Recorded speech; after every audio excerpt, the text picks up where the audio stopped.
সম্মানিত ভিউয়ার্স, আমাদের বরিশালে কি পরিমাণে কুয়াশা পড়ে সেটা আজকে আপনাদেরকে দেখাতে চলেছি। সকালবেলা আমি বের হয়েছিলাম একটু ঘোরাঘুরি করতে। তাই ঘুরতে বের হয়ে যে অবস্থাটা দেখলাম, নিজেই অবাক হয়ে গেলাম।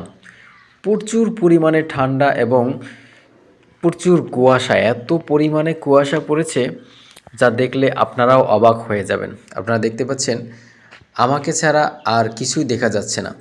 এখানে দেখতে পাচ্ছেন রাস্তা ভিজে গেছে, কুয়াশা পড়তে পড়তে এটা কিন্তু বৃষ্টির ন্যায় ভিজে গেছে। দেখুন, মনে হয় যেন বৃষ্টি পড়ছে। এত পরিমাণে পানি, রাস্তা ভিজে গেছে, মনে হয় যেন বৃষ্টি পড়ছে। আসলে বৃষ্টি নয়, এটা কুয়াশার পানি ফোঁটা ফোঁটা পড়তে পড়তে এই অবস্থাটা হয়েছে। রাস্তা পুরো ভিজে গেছে।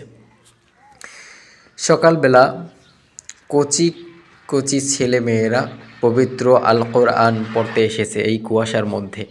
গাছে ফুল ধরেছে, কি চমৎকার লাগছে। খেজুর গাছে ফুল এসেছে শীতের শেষের দিকে। এখানে একটি খেজুর বাগান, পুরো খেজুর বাগানটা ধোয়া কুয়াশায় ঢেকে গেছে।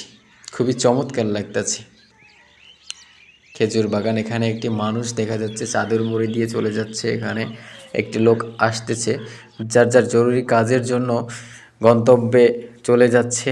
কেউ চাকরিতে, কেউ নিজের ব্যবসায়ী কাজে। যত শীতই হোক, এটা করতেই হবে, পেটের দায়।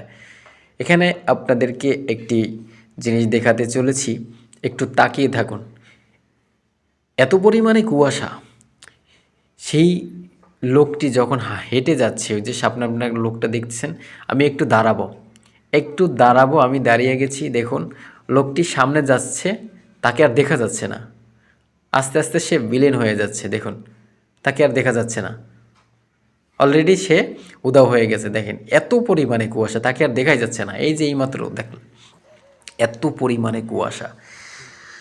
তাই এই ঠান্ডায় মানুষ এই কুয়াশার মাঝে সবাই কর্ম করে, কত কষ্ট করে। পুরুষ লোক মাঠে ঘাটে কাজ করে, অফিস আদালতে, সেই সকালবেলা বাসা থেকে বের হয়ে তাদের চাকরির জন্য ছুটে যেতে হয়, কত কষ্ট করতে হয়। কি পরিমাণে কুয়াশা পড়েছে আমাদের বরিশালে দেখুন। আপনাদের কোন কোন জেলায় এই পরিমাণে কুয়াশা হয় একটু কমেন্ট করে জানাবেন সবাইকে। এই এক ভাই সাইকেল করে যাচ্ছে কর্মস্থলে। সবাইকে জানাবেন কমেন্ট করে যে কোন জেলায় এত পরিমাণে কুয়াশা, কোন কোন জেলায় হচ্ছে। ধন্যবাদ সকলকে। আসসালামু আলাইকুম ওয়া রাহমাতুল্লাহ।